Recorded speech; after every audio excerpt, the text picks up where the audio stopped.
Winter special আর একটা ফুলকপির recipe তোমাদের সাথে আজকে শেয়ার করছি। তেমন কিছুই না, আজকে বানাবো আমরা ফুলকপির রোস্ট।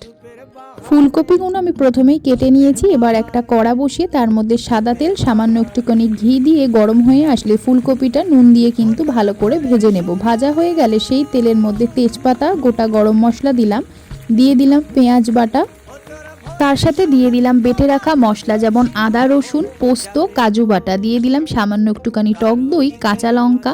এইবার দিয়ে দেব কিছু গুঁড়ো মশলা।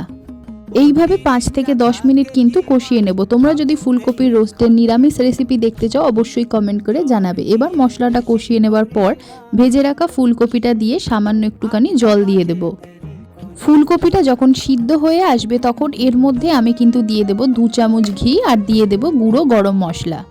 রেসিপিটা যদি ভালো লাগে অবশ্যই লাইক করো, কমেন্ট করে জানিও আর সাবস্ক্রাইব করে পাশে থেকো। বাই।